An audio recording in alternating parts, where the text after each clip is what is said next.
Welcome to our Compassion Works for All videos. And here at Compassion Works for All, we offer you our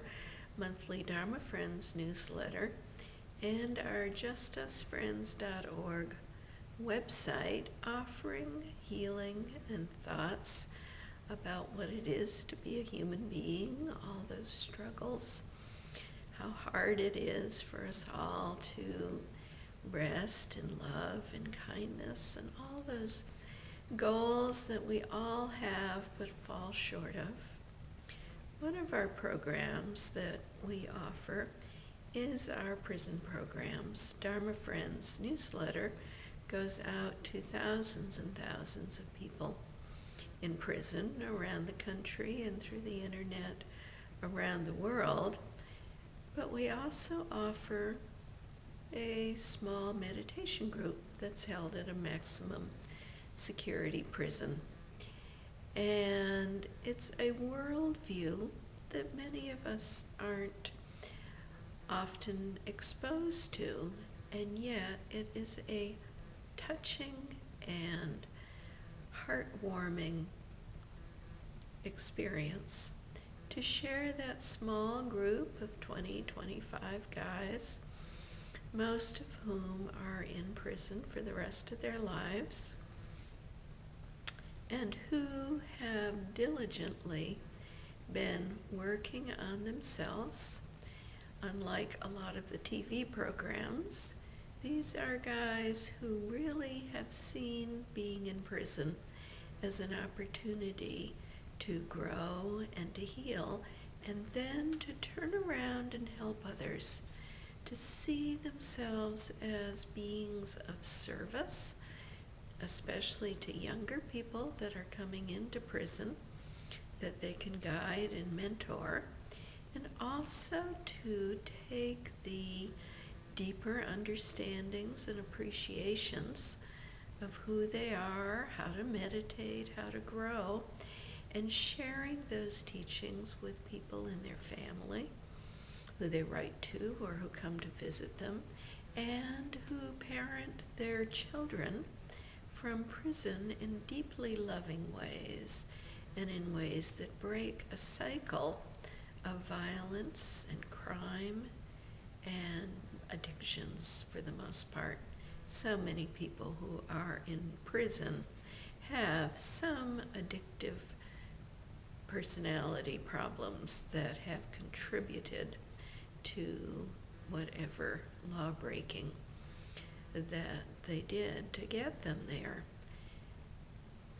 In our group the other day, we were talking about Father's Day, and many of these men were sharing stories of their fathers who had been alcoholics or drug users or very violent and abusive personalities, or who were essentially gone and unable to parent them. As a result, they suffered a great deal of trauma and fear, and a lot of that trauma contributed to being children that were totally lost, unable to find a way in the world that allowed them to be who they have the highest potential to be, and instead they too became addicts, they too became violent, they too became people that caused harm and suffering to others. And now as they heal, they realize what they've done, and they're very regretful and remorseful, but more than that, they are turning around and trying to offer something back to the world. The thing that is so hard in prison is that it is virtually impossible for people to offer warmth and kindness and support to each other. To be in an environment where everybody is always at risk, and to open up to another means that increases your vulnerability, means that you have to be very capable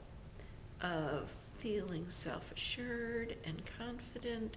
and getting the respect of even the most disturbed and violent and criminal element that lives within a prison. These guys have a task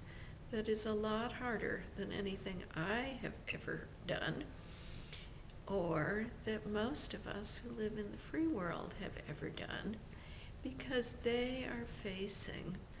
dangers constantly everywhere they turn. I was at the lake the other day, and here was a whole gaggle of geese gathered around the lake shore, and here comes a goose swimming across the lake all by himself, and he arrives at the place where all the other geese are gathered, and little by little everybody notices and honks and is a little distressed that here comes this stranger to join them. But he comes up on the shore, and everybody else gathers around, maybe 50 geese, all somewhat nonplussed about his arrival and somewhat disturbed. So think of most of us if we were coming alone across a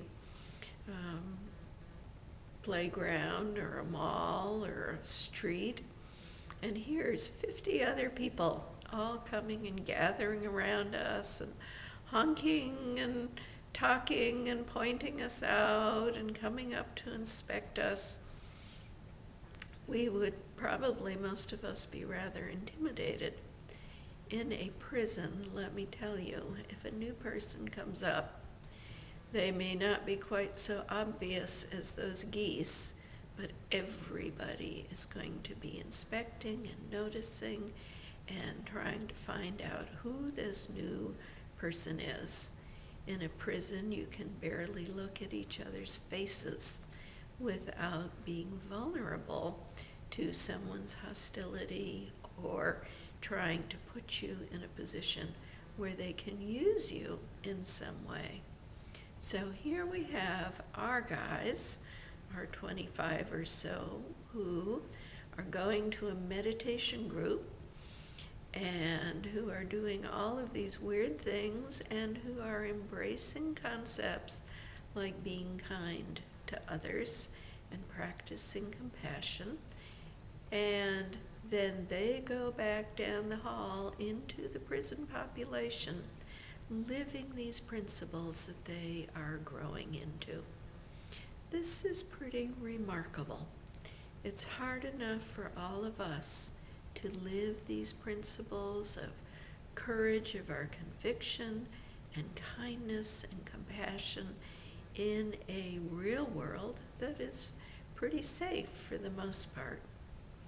When we consider that these folks can be our teachers and our models in courage and compassion, let it inspire us. Let us remind us that for us to choose a position of kindness and compassion, giving up the anger, giving up judgments, giving up being a wallflower and letting people just make it as they can, we can take that position. If they can do it, we should do our part. We can all do something kind and compassionate every day. We can all have the courage to reach out to the new person or to reach out to somebody in need and do something that helps them and welcomes them and gives them a feeling of being cared about when they feel vulnerable. To do a compassionate act each day, again, is like throwing a pebble into the water, and the ripples go out, and one compassionate act touches another who feels more safe and who then can find the courage to be kind, and their compassionate act ripples out and touches others. And little by little, if we spread those ripples throughout, our community and our world, we can all hold the vision, hold the view that someday the world will be a kind and compassionate place. It can even start with those in prisons and those of us who have the freedom to be out touching many people. We can do it in order to touch the lives of all of those who would just be so relieved and who would feel so much safer and more secure if one person today said something kind to them. So let that be us saying that kind thing, that compassionate thing to another today. Thank you for being with us and for watching our videos, and go on the internet and find us so you can subscribe to our Dharma Friends newsletter and our Just Us Friends website.